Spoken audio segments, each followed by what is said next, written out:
이제 18장에서부터 시작되어진 그 사건이 결말을 향해서 달려가고 있습니다.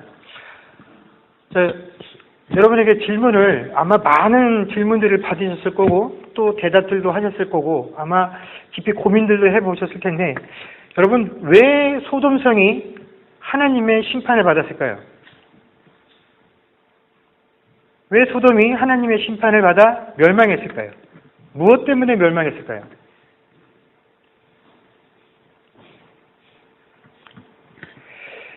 이 질문에 대해서 많은 사람들이 교회에서 배우기를, 또 개인적으로도 많이 동의를 하시겠지만, 동성애 때문에 멸망을 받았다라고 대답들을 하십니다.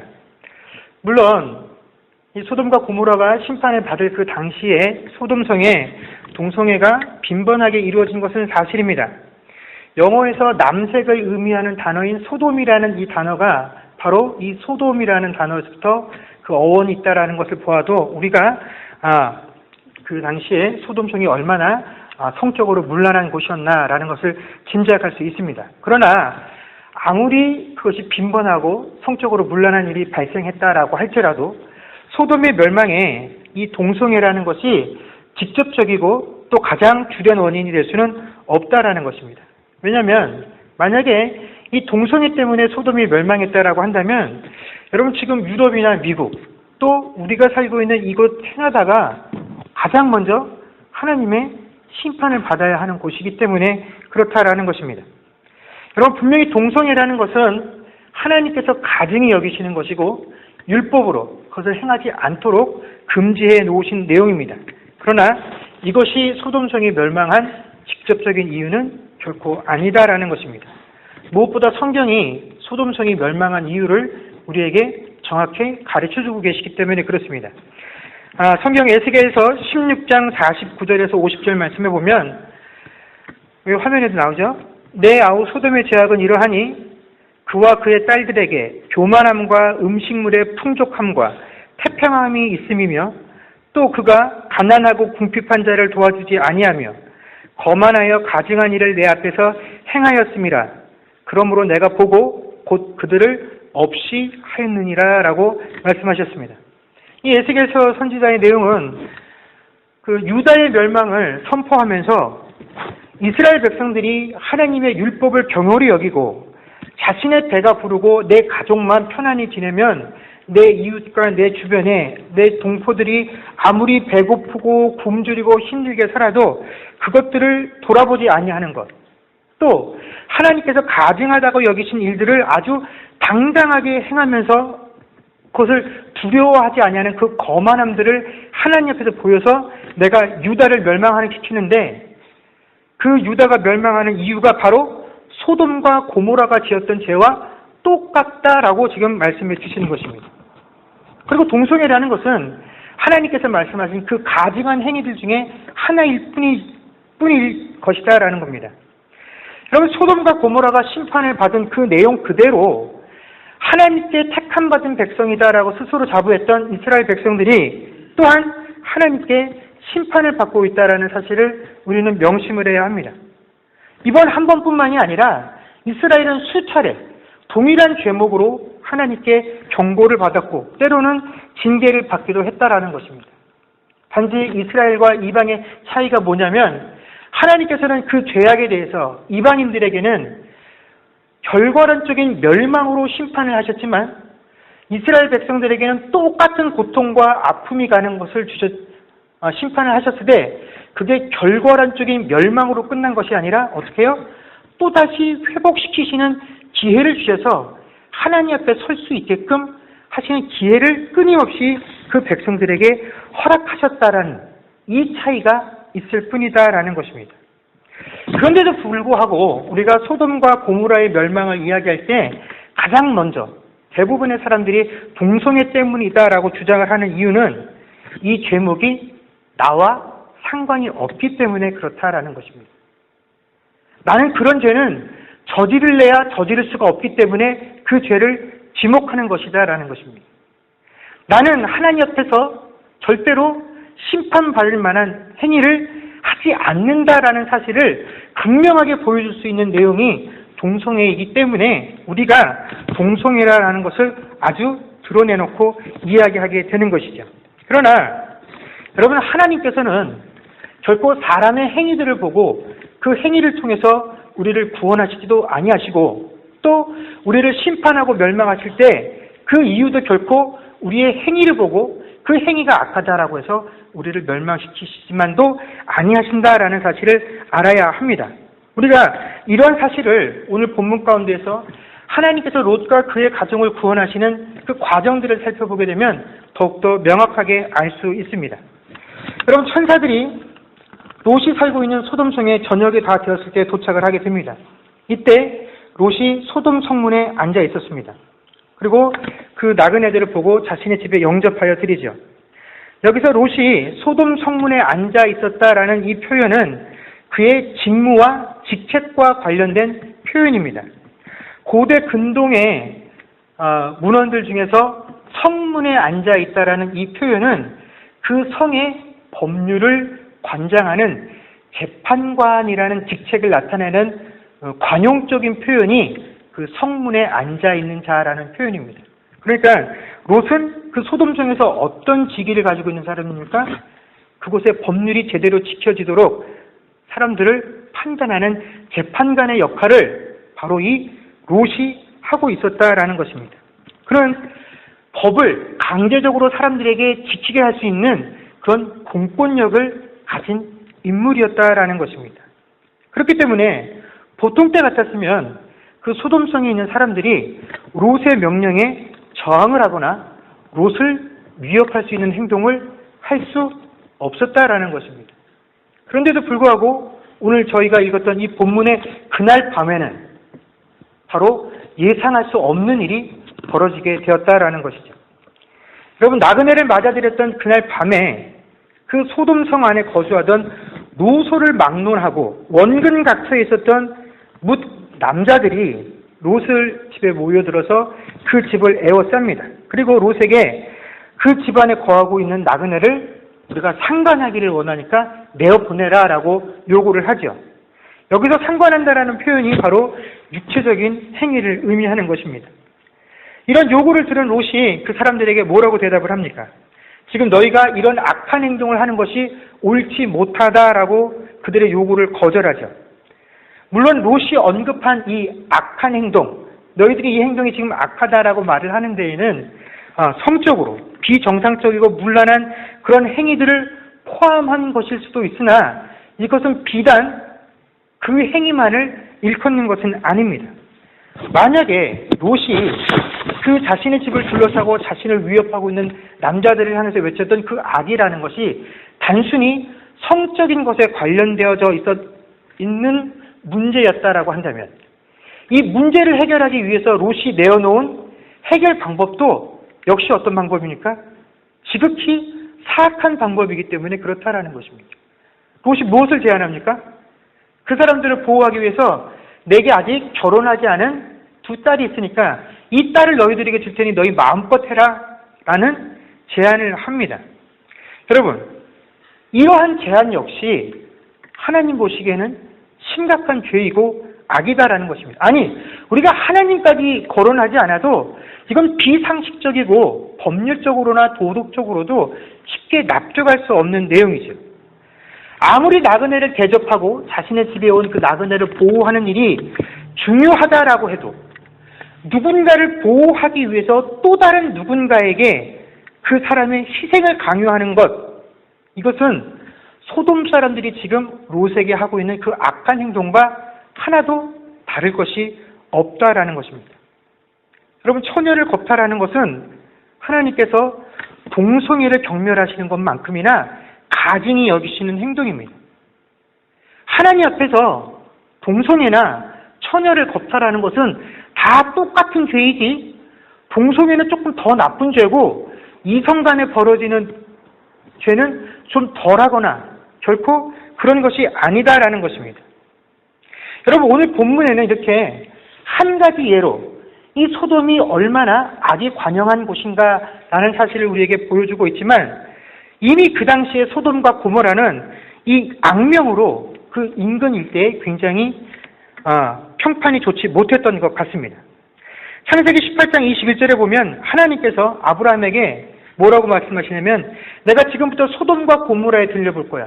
왜 그러냐면 평상시에 내게 들렸던 그 땅의 부르짖음이 진짜인지 아닌지를 확인하기 위해서 내가 직접 그곳에 가서 확인할 거야 라고 말씀하셨다라는 것입니다. 이게 무슨 말입니까? 그곳에 살고 있는 수많은 사람들이 그곳에서 벌어지고 있는 악행으로 인해서 고통받고 있다라고. 굳이 하나님께 무릎 꿇고 기도하는 행위는 아니다라고 할지라도 나는 힘이 없는데 저 힘 있는 누군가로 인해서 내가 제대로 대접받지 못하고 내가 보호받지 못하고 살고 있다라고 끊임없이 되뇌이는 그 아픔의 소리들이 하나님께 들려지더라라는 것입니다. 하나님께서 들으시고 이게 정말 사람들 사이에서 벌어질 만한 일인가? 이게 실제로 벌어지고 있나? 그것을 확인하시기 위해서 내가 그곳에 가보겠다고 하실 만큼 악명이 자세했다라는 것이죠. 그런데 더 놀라운 것은 아브라함도 이 사실을 알고 있었다라는 것입니다. 하나님께서 아브라함에게 이 사실을 이야기했을 때 아브라함이 어떻게 반응합니까? 정말로 그런 일이 있어요? 그런 일이 있다면 이건 절대로 참아서는 안 되지요. 라고 한 것이 아니라 이 이야기를 듣자마자 하나님께 뭐라고 합니까? 하나님, 의인 때문에 그 악인들을 벌하시기 위해서 의인까지도 희생을 강요하시겠습니까? 그러시면 안 됩니다. 하고 저희가 지난주 살핀 것처럼 50명부터 시작해서 10명의 숫자까지 하나님께 끊임없이 제안을 한 건 뭡니까? 아브라함도 이미 알고 있었다라는 것입니다. 하나님이 가시면 10중 8구 하나님의 진노 앞에 그 성이 멸망할 것이라는 것을 알고 있을 만큼 소돔과 고모라에게 악이 관영해 있었다라는 것입니다. 그래서 아브라함이 발벗고 나서서 의인을 좀 부살켜 달라고 그렇게 하나님께 열심히 제안을 했었다라는 것입니다. 여러분, 소돔의 죄악이라는 것은 뭡니까? 자신들이 하고 싶은 것, 자신들의 욕망을 충족하기 위해서라면 물불을 가리지 않는 것입니다. 옳고 그름 따위는 이미 다 내팽개쳐버리고 내 즐거움을 위해서, 내 즐거움을 방해하는 것이 있다라고 한다면 그 어떠한 것도 용납하지 않고 또 나 스스로의 만족을 위해서라고 한다면 이까지 양심쯤 다 집어 던져버리고 모든 사람들이 공평하게 누리고 마땅하게 누려야 될 인간의 존엄성이나 기본적인 안전, 그것 따위는 다 소용없고 내 기쁨을 위해서라면, 내가 평안할 수 있다라면, 내가 만족할 수 있다라면 그 사람의 아픔 따위는 얼마든지 밟고 지나갈 수 있다라는 것이 소돔과 고모라 땅에 퍼져 있었던 악의 본질이고, 하나님께서 그 부르짖음을 내가 듣고 확인해 보아야 하겠다라고 판단하셨던 그 아픔의 내용들이다라는 것입니다. 그런데 이런 죄를 지으면서도 부끄러움이 없고 당당했다라는 것입니다. 이것이 바로 하나님의 심판을 초래한 죄의 본질이다라는 것입니다. 그런데 여러분, 이 소돔성에 이렇게 죄와 악이 관영해질 때까지 그 도시의 법을 관장하는 사람이 누구였습니까? 롯이었습니다. 여러분, 물론 한 나라에 정의와 공평이 바로 서는 것은 한두 사람의 지도자들의 공명심으로 이루어지는 것들은 아닙니다.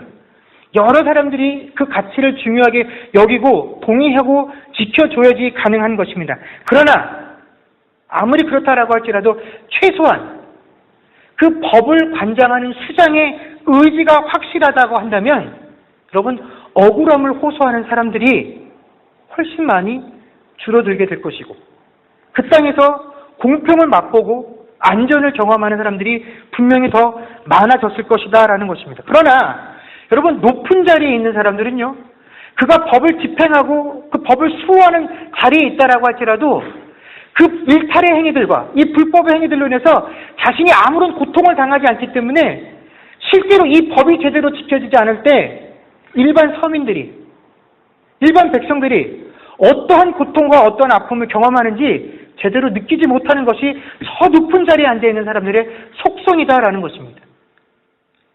롯도 마찬가지라는 겁니다.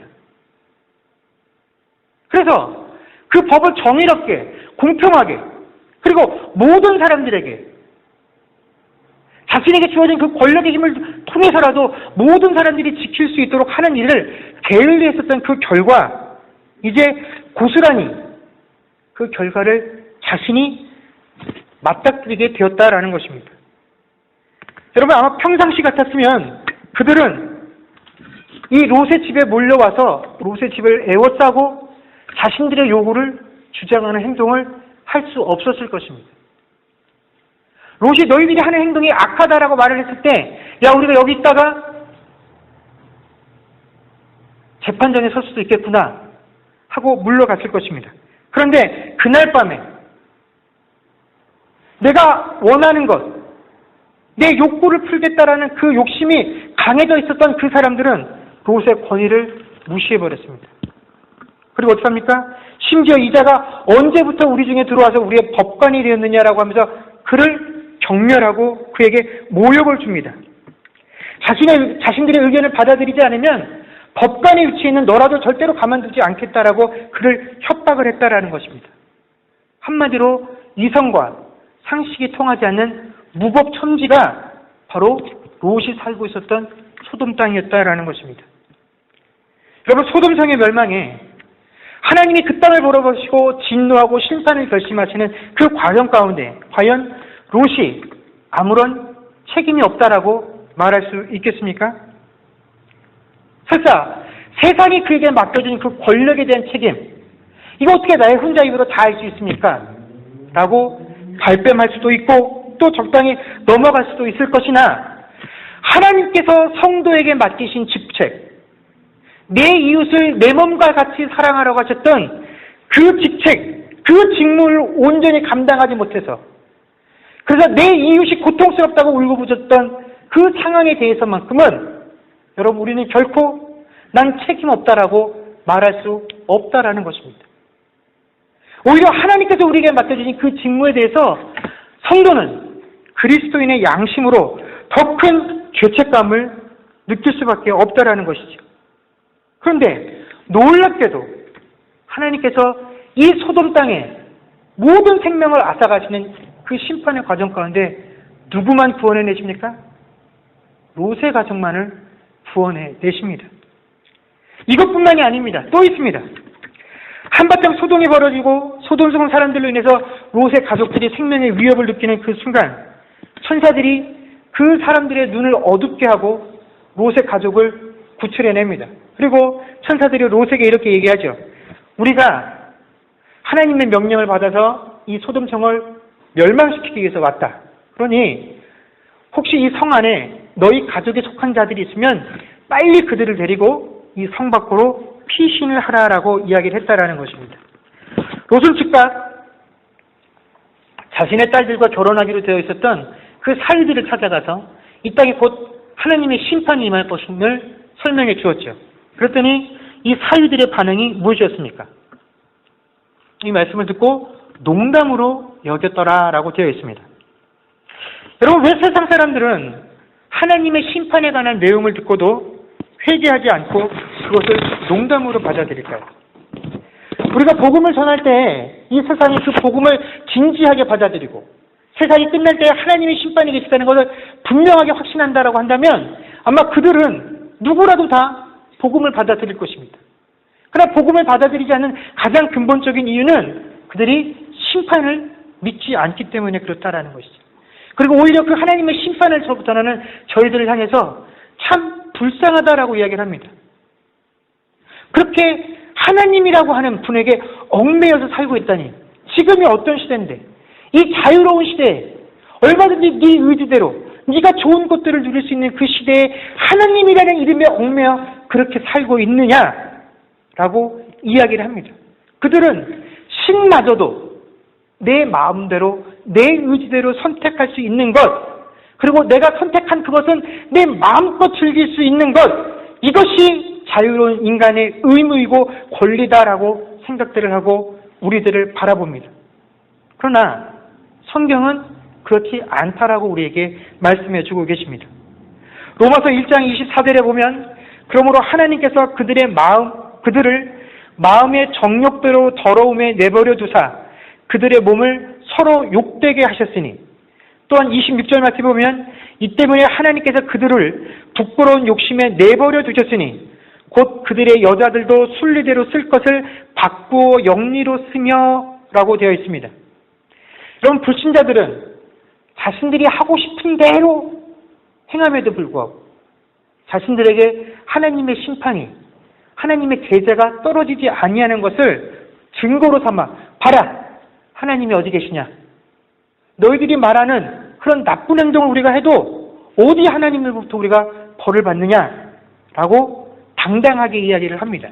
그러나 성경은 우리에게 뭐라고 말씀하시냐면 그것을 심판하지 않는 것이 아니라 나중에 하나님께서 그들을 심판하시기 위해서 그냥 죄 가운데 남겨두시는 것이다 라고 말씀해 주신다라는 것입니다. 제 마음껏이요, 내가 나중에 너희들을 심판할게. 너희가 절대로 발뺌하지 못하도록 내가 그냥 죄 가운데 남겨두는 것이야. 심판이 지금이 없는 것, 지금 이 순간에 너에게 없는 것 뿐이지 심판이 없는 것이 아니다라고 말씀해 주고 계신다라는 것입니다. 그런데 이 하나님의 심판을 가볍게 여긴 것은 비단 롯의 사회들뿐만이 아니다라는 것입니다. 롯도 마찬가지였다라는 것이죠.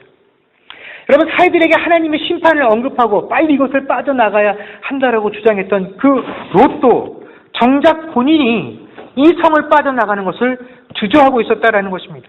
그래서 15절에 보면 천사들이 야, 이러다가 너희들도 함께 이 성과 멸망하겠다, 빨리 나가자라고 재촉을 했다라고 되어 있습니다. 그래도 롯이 미적미적거리고 움직이지 않자 어떻게 합니까? 천사들이 그 손을 직접 끌고 어떻게 해요? 성 밖으로 이끌어내었다라고 성경이 우리에게 말씀해주고 계십니다. 이렇게 성 밖으로 끌어내어진 자들은 천사들에게 계속해서 야, 돌아보거나 들에 머물지 말고 저 산으로 도망을 해서 멸망함을 면하라라는 명령을 듣습니다. 그런데 이 천사의 명령을 들었던 롯이 즉각적으로 그 말에 순종해서 산으로 올라간 것이 아니라 오히려 자신이 새로운 제안을 그 천사들에게 합니다. 19절에 보면 내가 하나님 은혜로 이 성 밖에서 성 밖으로 나와서 생명의 구원을 받았으나 산까지 가다가 내가 혹시 죽을지도 모르니 산이 아니라 저 앞에 보이는 소알이라는 작은 성읍에 들어가게 해 주십시오라고 부탁을 했다라는 것입니다.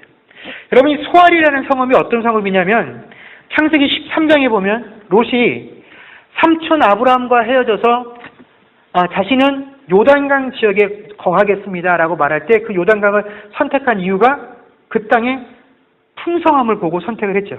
그 풍성함을 대표했었던 성 중에 하나가 바로 이 소알이라는 성입니다.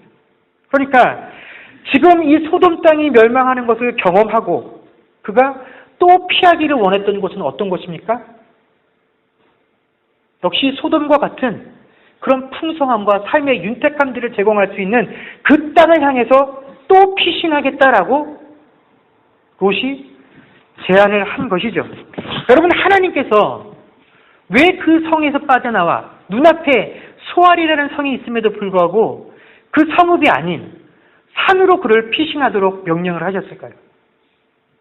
그것은 지금까지 그가 잘 닦여진 문명 가운데에서 사람들이 만들어 놓은 제도 속에서 그가 스스로 이루었다고 생각되는 그 모든 것들이 사실은 다 하나님의 은혜라는 것을 알기를 원하셨기 때문에 그렇다라는 것입니다. 네가 의지하고 네가 기대하고 소망했었던 그것들이 너를 보호한 것이 아니라 그것들이 없어도 너는 살 수 있는 존재, 내가 너를 지키는 분, 그 사실을 알게 하시기 위해서 사람들의 문명이 아닌 산으로 피신하도록 요구하셨다라는 것입니다. 그러나 정작 롯은 그런 하나님의 은혜의 손길과 보호의 손길보다도 내가 신뢰할 수 있는 것을 무엇으로 삼았습니까? 지금까지 익숙한 삶의 방법들, 인간이 쌓아놓은 문명, 그 제도, 거기에 거하는 것이 하나님, 내가 훨씬 더 안정감을 누릴 수 있습니다. 그러니 나로 하여금 제발 하나님 날개 아래가 아니라 사람들 날개 아래 피하게 해 주십시오라고 요구를 했다라는 것입니다. 그런데 하나님께서는 그것마저도 허락을 하십니다. 그래, 가라. 네가 그것까지 갈 동안에는 아무것도 할 수가 없다. 그런데 그 와중에 어떤 일이 발생하게 됩니까? 롯의 아내가 뒤를 돌아봐서 소금 기둥으로 변해버리는 일이 생기게 되죠. 여러분, 우리는 지금까지 롯의 아내가 소금 기둥으로 변한 이유를 그가 아직도 세상에 미련을 두고 있었기 때문에 그 미련을 버리지 못한 대가로 소금 기둥이 되었다라고 알고 있습니다. 그런데 여러분, 롯의 아내와 롯을 비교했을 때 누가 더 세상에 강한 미련을 가지고 있었던 사람입니까? 뭐 굳이 따지자고 한다면 비교할 수 없다라고 할지라도 여러분, 롯의 아내나 롯이나 세상을 사랑하고 하나님의 보호보다 세상의 보호를 더욱더 갈망했던 것은 똑같습니다. 그럼에도 불구하고 어떤 사람은 그런 마음을 가지고 있음에도 불구하고 소금 기둥으로 변하지 아니하고 어떤 사람은 단지 뒤를 돌아봤다라는 이유만으로 소금 기둥으로 변하는 것. 이 차이를 우리가 무엇으로 설명할 수 있겠습니까? 롯이 덜 세상을 사랑했기 때문에 그의 아내가 더 세상을 사랑했기 때문이라고 우리가 쉽게 단정 지을 수 있겠습니까? 그럴 수 없다라는 것입니다. 왜 하나님께서는 소돔성 멸망에 큰 책임을 가지고 있는 롯을 그 성이 멸망하는 상황 가운데서도 구원하시고 또 그의 가족들 중에서도 그의 아내보다도 더 세상에 대한 관심과 깊은 애정이 있었음에도 불구하고 그의 아내는 뒤를 돌아보았다는 이유 하나만으로 소금 기둥이 되었으나 그가 원하는 것은 다 들어주셨을까요? 그 이유가, 그 답이 바로 29절에 나와 있습니다. 하나님이 그 지역의 성을 멸하실 때, 곧 롯이 거주하는 성을 엎으실 때 하나님이 아브라함을 생각하사 롯을 그 엎으시는 중에서 내보내셨더라 라고 되어 있습니다.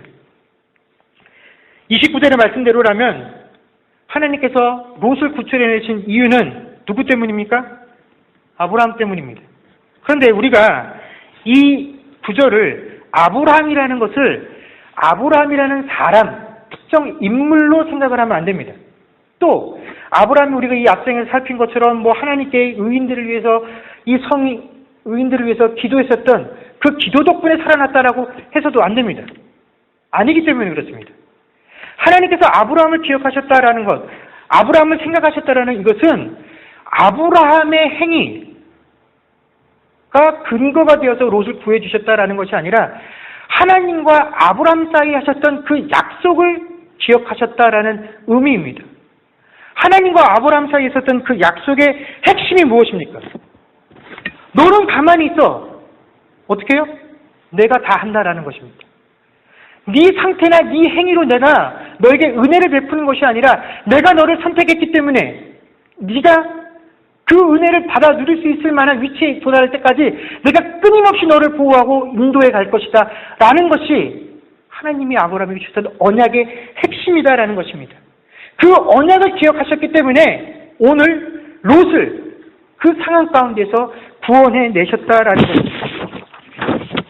여러분, 만약 우리가 하나님 앞에 우리의 행위를 책임지는 자로서 부름을 받은 인생이다라고 한다면 여러분, 우리는 각자 자어진 삶의 위치에서 다른 거 다 떠나서 내 이웃을 내 몸과 같이 사랑하라고 하시는 그 말씀을 제대로 수행하지 못하고 산 삶으로 인해서 여러분, 소돔 땅이 멸망하는 것과 같이 멸망받을 수밖에 없는 존재입니다. 하나님을 사랑합니다라고 입으로는 고백하면서도 내 중심과 내 마음은 세상의 삶의 규칙과 방법들을 사모하고 거기서 내가 어떻게 성공할 것인가에 대한 미련을 떨치지 못하는 존재들이기 때문에 여러분, 우리는 모두 다 소금 기둥이 될 수밖에 없는 존재들입니다. 아마 그 행위에 대해서 하나님께서 책임을 물으신다고 한다면 여러분, 교회 안에 있는 우리들 대부분이 다 뭐여야 됩니까? 소금 기둥이어야 됩니다. 그래서 교회는 소금이 차고 넘치는 그런 곳이 되겠죠. 그러나 하나님께서는 우리를 행위에 대해서 책임지는 자로서 부르신 것이 아니라 그 은혜 앞에 엎드리는 자로 우리를 부르셨다라는 것입니다. 여러분, 하나님께서 우리를 하나님의 자녀로 부르시고 또 그 부르신 자녀들을 위해서 어떻게 은혜의 손길을 펼치시는지 우리가 아브라함을 통해서 확인을 합니다.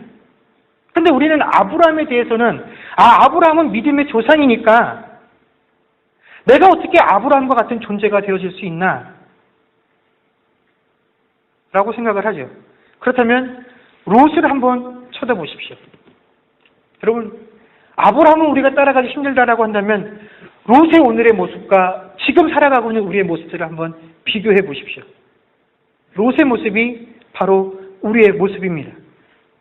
그러나 하나님께는 아무런 이유가 없습니다. 너 잘했어? 못했어? 세상 사람들보다 네가 더 못났어? 다 소용없어. 너는 내가 선택한 나의 자녀야. 세상이 너를 아무리 비난하고 손가락질하고 너에게 아무리 큰 책임을 묻는다고 할지라도 그 사람들이 너를 비난하는 그 자들이 다 멸망의 도구에 빠진다고 할지라도 내가 너를 구원하는 한 가지 이유는 네가 내가 선택한 내 자녀이기 때문에 그래. 네가 뭘 잘해서가 아니야 라는 건 사실입니다. 여러분, 지금도 그 롯을 구원하시고 롯에게 은혜의 손길을 펼치셨던 그 하나님이 그 아브라함의 언약을 기억하시고 우리를 바라보고 계신다라는 것입니다. 우리가 어떻게 내 행위와 내 삶의 방법, 내 삶의 모습들을 놓고 하나님을 아바 아버지라 부를 수 있겠습니까? 그러나 지금도 우리가 그 하나님을 향해서 아바 아버지라 부를 수 있는 것은 하나님께서 우리를 행위로 책임지는 자로 부르신 것이 아니라 그냥 내 은혜 안에 거하는 자가 되라고 불러주셨기 때문에 그 무한한 은혜를 지금도 우리가 덧입고 있기 때문에 하나님을 아바 아버지라 부를 수 있는 것입니다. 그렇기 때문에 오늘 하나님께서 롯을 구해주시고 롯이 내어놓는 그 모든 불합리한 요구까지도 그래 내가 이것까지도 내가 용납하고 받아들일게 해주셨던 그 하나님의 모습이 오늘 우리에게 큰 위로와 소망이 된다라는 것입니다. 내가 하나님 앞에 아무리 부족한 모습이어도 여전히 하나님은 내 요구를 들어주시는 분이시다라는 것입니다. 어떻게 이 불합리하고 불공평한 것들을 요구할 수 있냐? 물에 빠진 놈 건져냈더니 보따리 내놓으려는 격이냐? 그래도 보따리까지 주시겠다는 분이 하나님의 은혜다라는 것입니다. 여러분, 지금 우리가 살고 있는 이 시대는 소돔과 고모라가 멸망했던 것만큼이나 악이 관영한 그런 폐역한 시대를 살고 있습니다. 그런 시대 가운데서 우리가 그리스도인으로서 그 양심을 지키고 살아간다는 것이 그것 자체가 너무나 힘겹고 어려운 시대입니다. 그러나 그것뿐만이 아니라 내가 살아가고 있는 이 삶 자체가 너무나 어렵고 고통스러운 많은 기도의 제목들을 가지고 있다라는 것입니다. 그럼에도 불구하고 우리가 하나님을 믿고 그 하나님의 자녀가 되었다라는 사실이 여전히 우리에게 위로와 소망으로 남을 수 있는 이유는 바로 아브라함의 언약이 우리에게도 동일하게 적용되어지기 때문에 그렇다라는 것입니다. 모든 것이 멸망할 그 순간에 오직 하나님의 은혜로 당신의 자녀가 되었다는 이유만으로 우리를 구원하실 것이고 또 아무리 불합리하고 불공정한 것을 요구한다라고 할지라도 하나님께서 우리의 기도 가운데 귀 기울여 주시는 이유는 우리가 그 은혜를 덧입도록 부름받은 하나님의 자녀이기 때문에 그렇다라는 것입니다. 여러분, 이제 우리가 또다시 세상에 나아가 그 걱정과 근심이 넘쳐나는 이 세상을 나그네와 같은 발걸음으로 살아가게 될 것입니다. 그러나 우리는 분명 이 세상의 나그네이나 동시에 하나님의 은혜로 부름받은 하나님의 자녀입니다. 그 하나님의 자녀들에게 허락하신 그 아브라함의 언약을 따라 하나님께서 여전히 여러분 삶의 매 순간순간마다 매 상황마다 여러분들을 구원하시고 지키실 것입니다. 그 소망과 위로가 함께하는 한 주간이 되어질 수 있기를 주의 이름으로 간절히 축원합니다. 기도하겠습니다.